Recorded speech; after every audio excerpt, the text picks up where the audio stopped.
Okay, so are we done with reviews now, please? Man, we're done. So as you can see, there's a lot of good, and the people that didn't like it, like really didn't like it. Yeah, because they're all morons.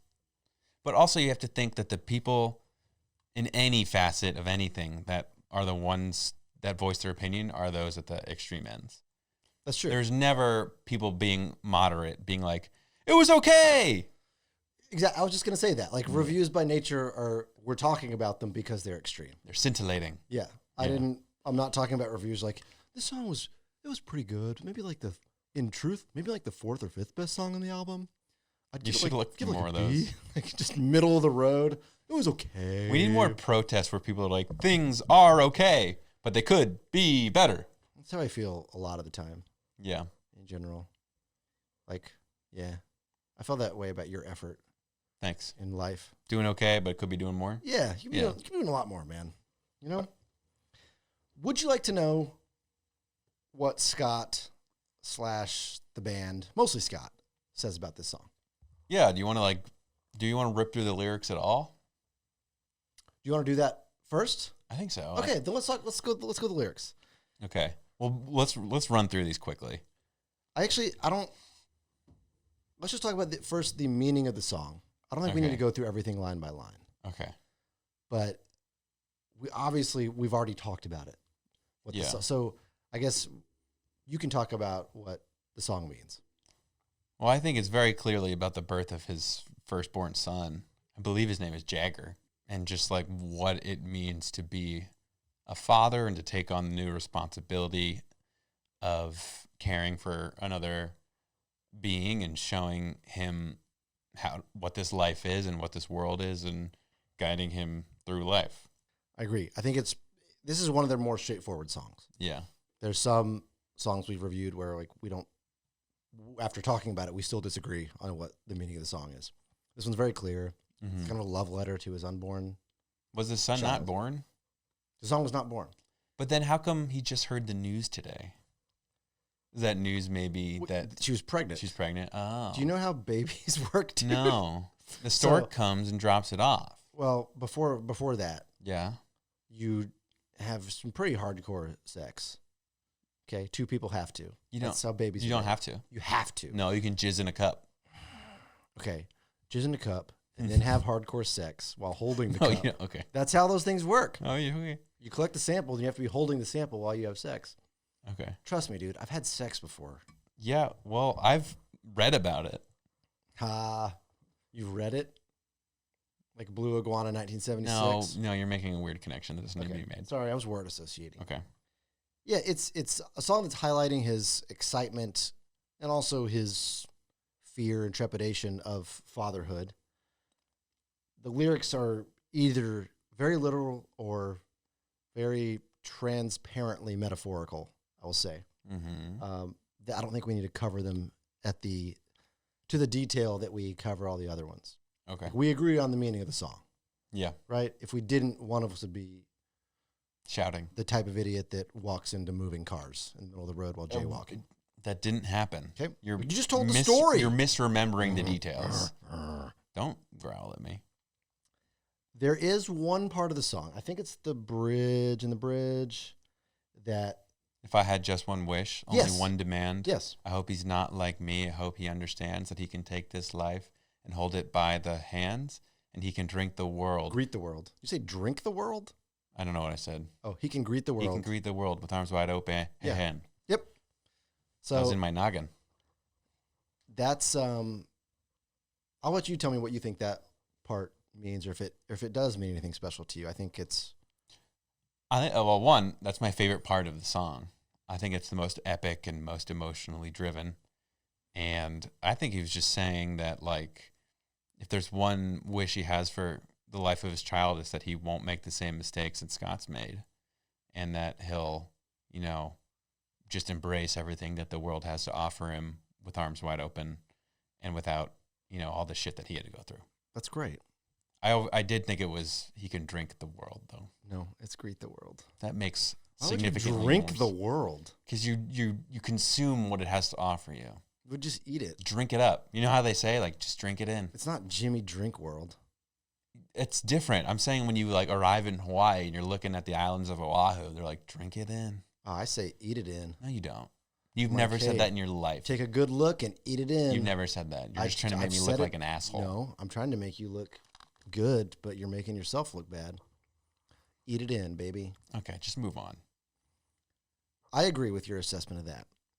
I think it's the most powerful and meaningful part of the song. The episode on Sister, I believe, we really kind of dove into Scott's fucked up upbringing with was it his stepdad or his dad? Stepdad. Who was just like, by all accounts, not a good dude. A garbage. According to Scott. Yeah. So I think he's subtly referencing his own fucked up upbringing again and saying like, he had it rough. And the one thing, if he could pick one thing he wants for his son and his son's upbringing, it's to be the polar opposite of what he had, what he went through. So that his son understands how to be a well-adjusted human who knows how to like give and receive and feel love because of a loving upbringing, which Scott didn't have. And I think as a result of that, be a more well-adjusted human, be able to have healthy, loving relationships later on in life. Yeah. So I read all that into it, which maybe it's not that deep, but I think I just started thinking back to the episode on Sister, where he dove into that. Yeah, it's possible that it at least influenced that line in some way. Because it's also like he sings it with a lot of angst and emotion. Yeah.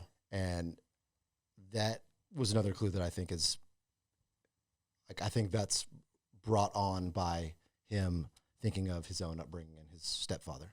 That makes sense. Yeah, it does, dude. You're a genius. It really does. Is that what you want? Uh-huh. You're a genius. Thank you. Yeah, eat it in. Okay, there you go. Eat it in, man.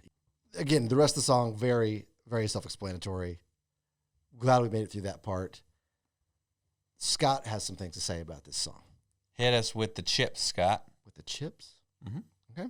Here's some quotes from Scott from Sinner's Creed. He says, quote, "In a way, the most spiritual of all the songs on that album is With Arms Wide Open. It was about the most miraculous of all human phenomena, the birth of a child." What about Obviously. riding in an airplane? Were airplanes around? In 1990? Yep. Yeah. This was not 1990. This 1999? was, yeah. Were they? Yeah. Can you prove that? Not right now. Yeah, well, then maybe shut up and let me read these quotes. Okay, read the quote. Okay. That was the end of that quote, by the way. Here's a fact from Sinner's Creed. Creed was on the road touring for My Own Prison when his wife called to tell him that she was pregnant. Were they They were married? Yes. Okay. It references her as his wife. Oh, so in that then, part yeah, of the book. probably. So, do you call people your wife who you're not married to? My work wife. You have a work wife? No, I'm unemployed right now. My work wife is the unemployment office of California. Mm-hmm. Great. According to Scott, after that call, he and Mark composed the song in just a few minutes. Wow. Why is it like all these songs, when you hear about the making of them, like the big songs, they're like, oh yeah, we made that one in like a couple of hours. What band is that you're being right now? That was the Beatles. Okay. Oh yeah, we put together a Hard Day's Night in only a couple of minutes. I mean, I think you're right. It does. Just genius, just strike like that for the big ones. Yes.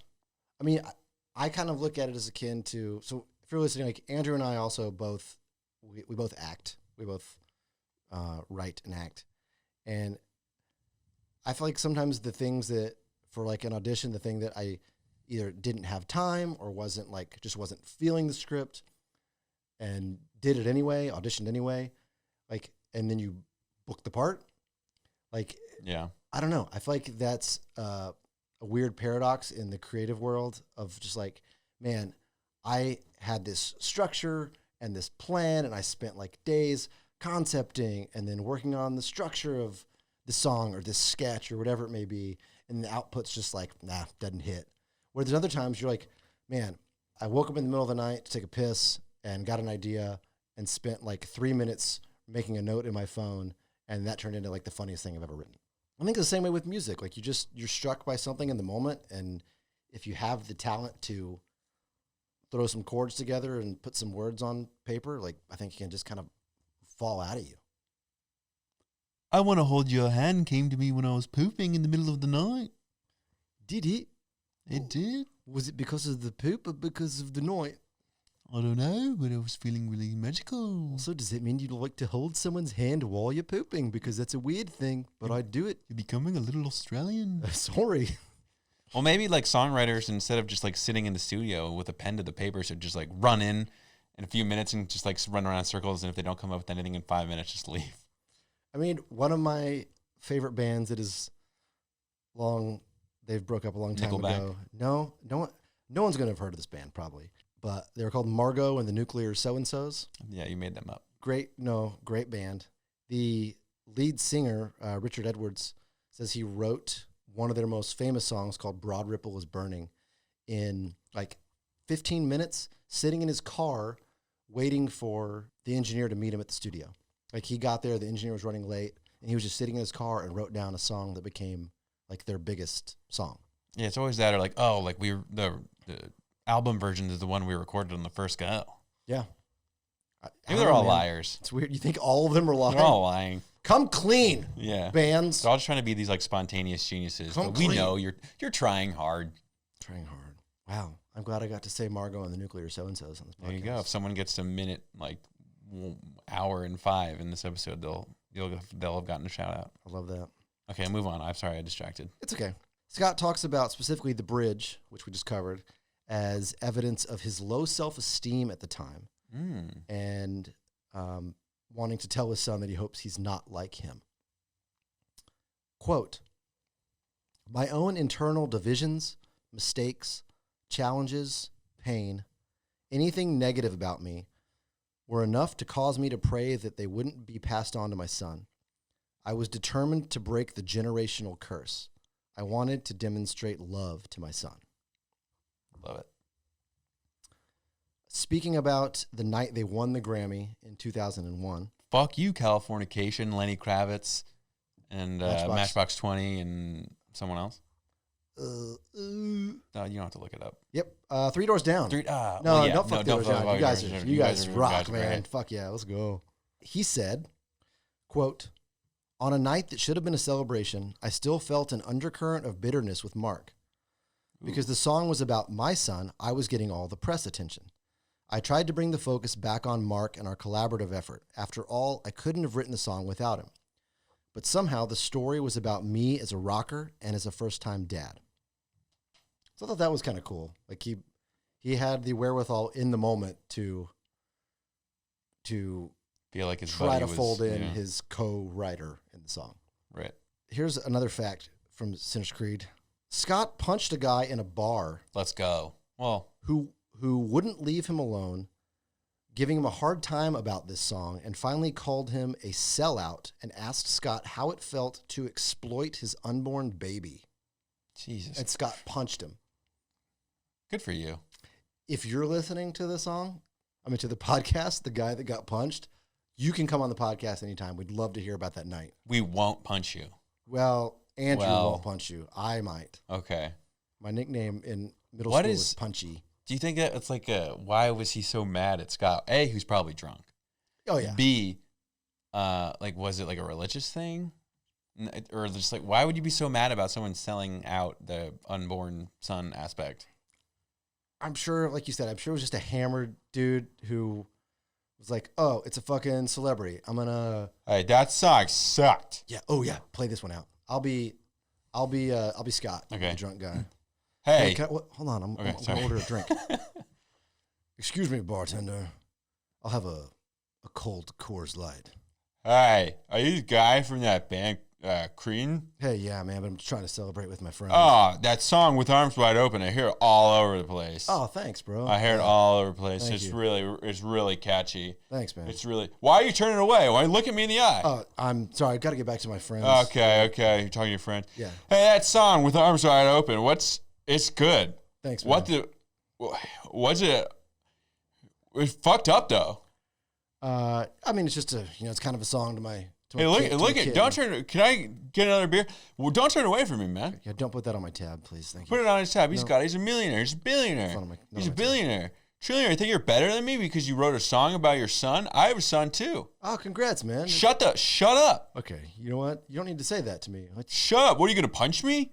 No. What, are you going to punch me? I'm not going to punch you. I'm going to go back to my friends and talk about music. You would. Are you going to punch me? No, I'm not going to punch you. All right. Are you going to punch me? Yeah, I might punch you. Okay. Ow! Yeah. You just punched me. Yeah. That song sucks. Okay. And that's how we think that probably went. You didn't end it with you punching me.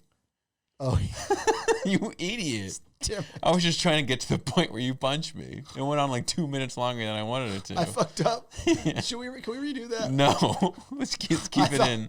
I got mixed up. I thought the guy punched Scott. No. Fuck. All right, move on. Next fact. Okay. We're trolling on too long. Hey, buddy. Actually, I do want to buy you that beer. About time. Just come closer. I want to tell you something. Yeah, what? Boom. Ah! Yeah, get bent. Okay. Get bent. Who are you, Blue Iguana 1976? How'd you know my future Reddit name? Zex Marquise.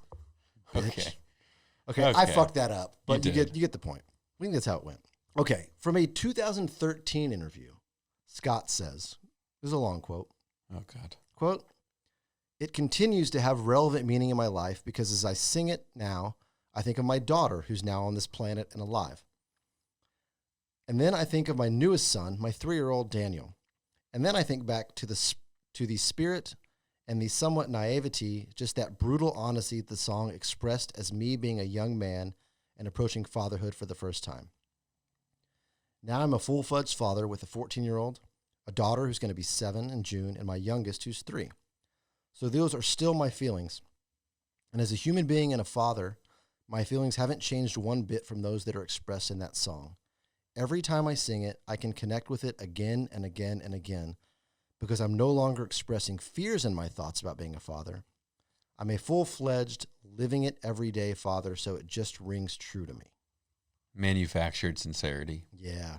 Hey, fuck you, Jim Cock. Jim Cock or whatever your name was. So that's interesting. It's like the meaning has changed a little bit to him. For sure. One more quote from Scott. He says, quote, "I don't know where I picked up all the idiosyncrasies of how I enunciate, and I've been called out on my vowels, but it's actually helped me as a singer because I've heard that, and I've intentionally enunciated differently on different words and syllables.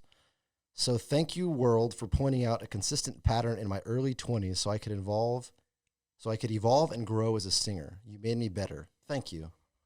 Someone was really mad about Opa. People were weird about Opon. Dude, it's Opon. You're not for some reason. I think it's weird. I can't listen to the song without. He does that in every song. I know, but it's just, maybe it's because it's slower. Or there's less, the music isn't as loud on that one. I can hear the word. I don't know, dude. Finally, according to Scott, following the massive crossover success of the single, which he felt led to the song being heavily overplayed, so much so that even his then wife would turn away from it. Wow. And upon hearing impersonations of other people mimicking his vocal delivery in a dramatic, over-the-top fashion, he purposely began to alter his vocal style. No. Which he felt helped him grow as a vocalist. Which was kind of like what you said. Yeah, about the quote from him we just read. But I guess, I mean, when you have something that blows up like that, there's going to be backlash. There's always the dissenters. There's always the dementors. There's always the people. The worst part of prison? The dissenters. Nice. Yeah. There's always those people on social media telling you to buy a better comb and your hair sucks and that you're a pussy because you don't like certain beer. We had someone comment on one of our videos asking about me, or to you about me. Why would you do a podcast with someone who clearly knows nothing about music? Yeah. Gotta love people on the internet. Yeah. Fuck you. Fuck you, dissenters. Fuck you, dissenters. That's what I got from Scott on it. Nice. Any of that interesting to you? Any of that? I don't know why I said that. No, none of it's interesting. Is any of that surprising to you, I guess, or news to you? I think that all, I mean, I don't think I knew any of it necessarily, but it all rings true with my previous understanding, I think.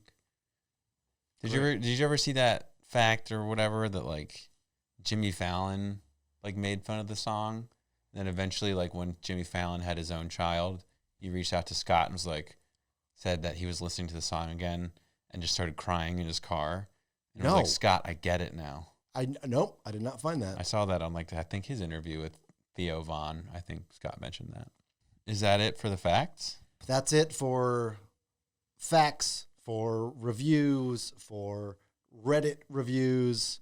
That was very necessary. What from Iguana 375? Blue Iguana 1976. Yeah, dude. Thank God you fit that in there. Can we just one more time to all the people from the Boston Globe and Chicago Tribune and Reddit? Tribune. Just give them a couple of big fuck yous. Fuck you, dude. Fuck you. It's a great song. Come on the podcast if you want. We'll talk about it. Fight us. No, don't fight us. We're passive. Yeah, we're pacifists. Pacifists, not passive. We're pacifiers. We're passive aggressive. We're Pacific. Yeah. We're Pacifics. So are we done? We're not done. We're almost done. Okay. Two more things. I want to briefly talk about the iconic music video. Music video rips. And then we'll score the song and give kind of final thoughts and get the fuck out of here. Okay, good. The music video. I just kind of want to run through its structure and story arc because there was some shit that I forgot about that just seemingly out of nowhere. Yes. So here we go. It opens with Scott sitting on a rock in a lush, hilly region of no specific location, singing his heart out under a storming sky. Did you write this? I did. Oh, nice. I did write this. This is my own breakdown as I was watching it. Okay. The rest of the guys join him for the chorus. There's lots of arm opening, as you can imagine. Yep. It's like where the meme comes from. It's pretty standard throughout the first verse and chorus, but as the second verse starts, for some reason, bombs or comets or something starts falling from the sky around the band, leaving me to wonder, like, are they under attack? Is it a random meteorological event? Like, why is that happening? It's never really addressed. Scott then begins running towards what looks like a lighthouse, but it's on land, but there's like a beacon on the top of it. But it's decorated like a castle. He goes in to the castle lighthouse, and a huge bell falls from the ceiling and almost crushes him. Yep. Scott then jumps through the giant hole in the floor created by the previously mentioned bell. Of course. It's a cave. Yeah. He's in a cave. Stalagmites. Yep. Which ones are those? Up or down? I forget. Yep. You're an idiot. So he's in a cave.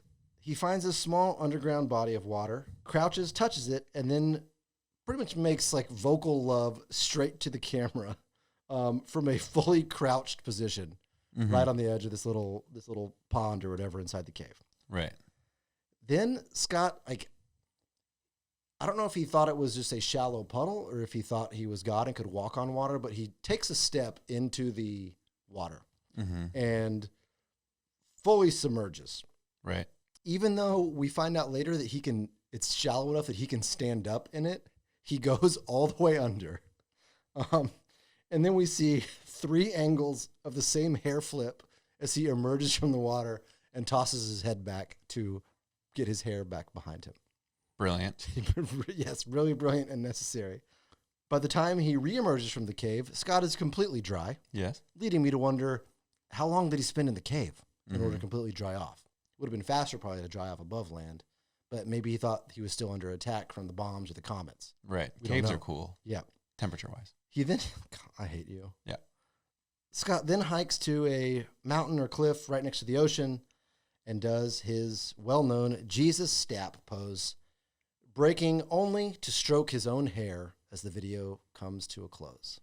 That's a lot of action for a 3-minute, 30-second song or whatever. Yeah, it's more like four and a half minutes, 4 something. But still, a lot of action, and not a lot of it. There's like no appearance of babies or a pregnant mother. It's all just the band and then Scott running from an aerial attack, jumping through a hole in the floor created by a bell and a lighthouse. We covered the events. Like my point is, it's like when you think about it, there's no real connection to the lyrics. I fucking love like 2000s, 90s music videos because I feel like the direction of those are just like, yo, it'd be sick if you like jumped in a cave. Jump in a cave, dude. Oh, dude, we got to get him crouching next to that, next to the pond. Crouch here.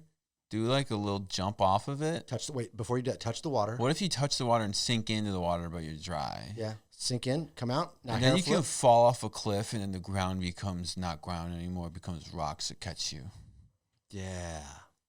Well, what do you think the meaning of all that is? Of the video? Dude, I have no fucking clue. Here's my interpretation. Okay. The comets hitting the world and changing it are like him having his whole world flipped upside down because the world that he once knew is going to totally be different with the birth of his son. Okay. And then lighthouses are a symbol of hope because they shine light to those weary travelers. So he sees a lighthouse and runs in because he runs toward that warmth. Okay. And then he falls into a cave because... Wait, what about the bell? I'm not done, okay. dude. Okay. Oh, yeah, the bell. Well, oftentimes, one of the biggest complaints of parents is that babies cry. So the sound of a bell is what breaks him, right? Breaks the ground because bells make noise, babies make noise. It breaks him and what sends him into like an earlier state. Because and it sends him into an earlier state? What does that mean?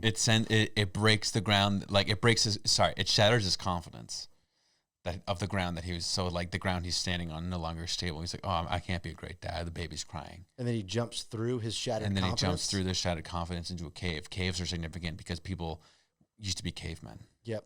And then he's reminded that I don't have to be perfect to do this. Like everyone, millions and billions of people did this before us. So easy, even a caveman could do it. So then he walks into the water because Jesus also did stuff with water. Yeah, he did. He turned it into wine. And then he flips his hair. Because Jesus did that. That Jesus did that. And also there's beauty in mistakes. And then he walks to a hill because a hill signifies like overlooking victory, the horizon to greener pastures. Yeah. So there you go. You don't need an expert. You have me. You know, now that I think about it, I think you're right, except for one part. What? I think the bell is the Liberty Bell. Oh. And it's to signify the mistake that Paul Revere made by ringing the Liberty Bell to let the redcoats know that Christopher Columbus was sailing to America and going to colonize a new land. You just infused so many incorrect facts into one. Did I? Were you there? Because I've studied. Yeah, I was. I'm from Philadelphia.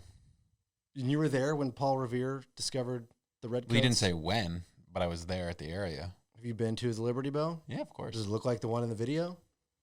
No. It's about the same. It's about the same size. It's not cracked. Well, how do you think it got cracked? Because they falling onto Scott. They rented it for the music video and then dropped it through the floor of a lighthouse castle.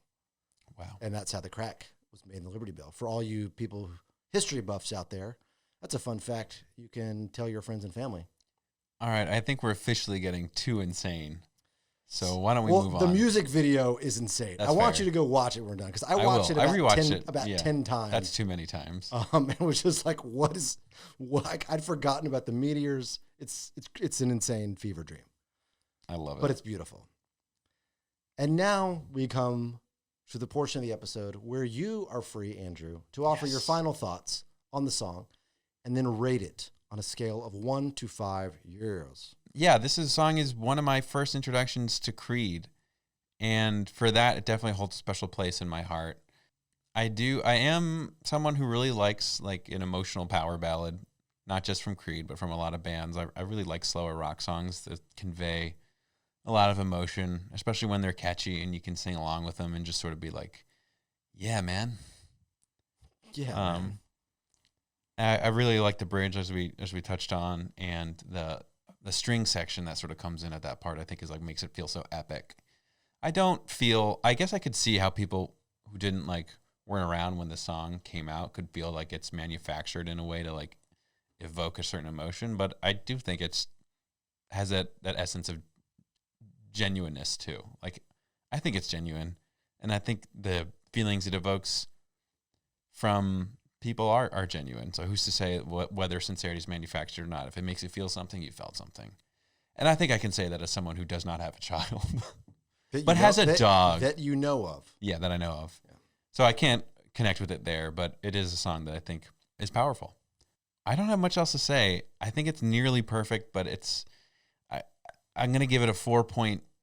4.5. 4.5 years. Okay. I don't think it's the perfect Creed song, but I think it's close. Okay. I think it's a good score. Thanks, man.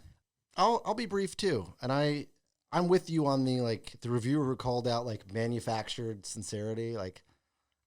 Fuck you. Fuck you. What was his name again? Cott. It was maybe? Jim. Jim Cott. It was Jim. Fuck you, Jim. I think that's a bad call out. I think I mean, if it's true that like he wrote it immediately after hearing that his wife's pregnant, it's hard to fake that. Like your first child, hearing that you're going to be a father for the first time. I don't even know how you manufacture in even like the days or weeks after that. I don't know how you manufacture a fake emotion. Yeah, I feel like you can only like the only situation where I could see like sincerity being manufactured is if like me, like a 30-something-year-old, writes a song about Vietnam.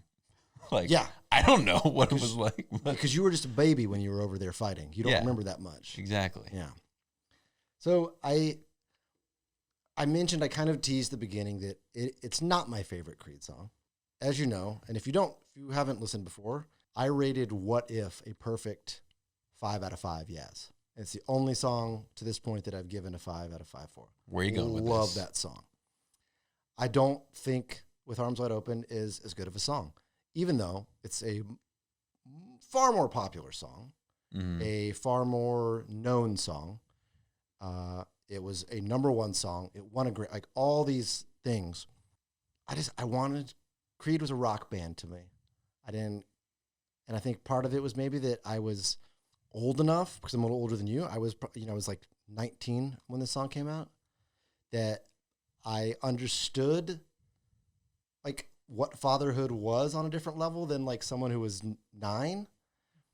But I didn't identify with it because I didn't have a child. You didn't have sex. I still don't have a child. I was having sex, man. No, sure. Yeah. Oh, hubba, hubba. All right, don't do that. I haven't ever had sex. I know. Sorry. You'll figure out what it's like.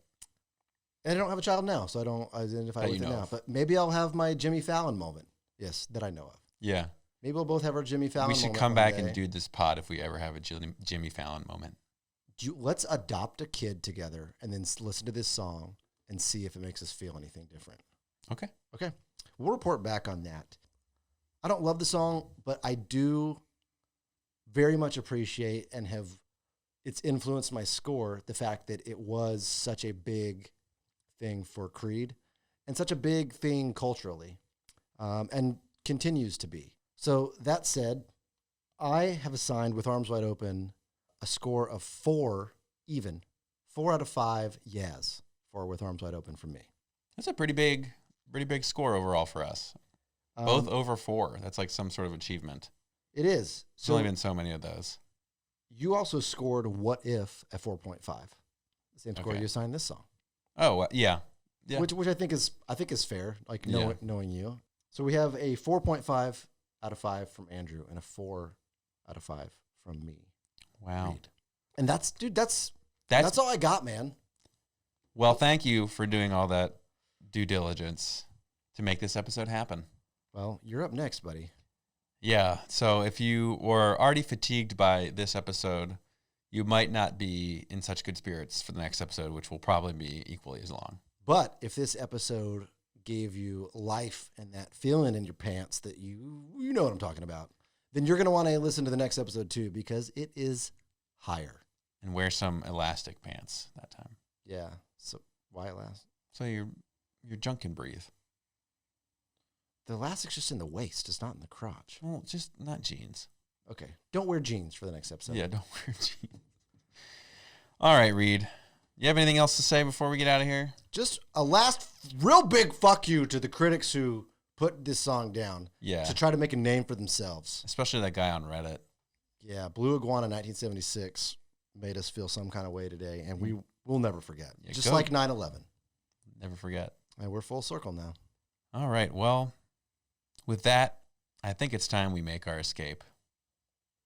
Let's go there. For my own podcast, I'm Andrew Colin. I'm Reid Fenlaw. Goodbye. What it do, baby boo? There it is. Bye-bye.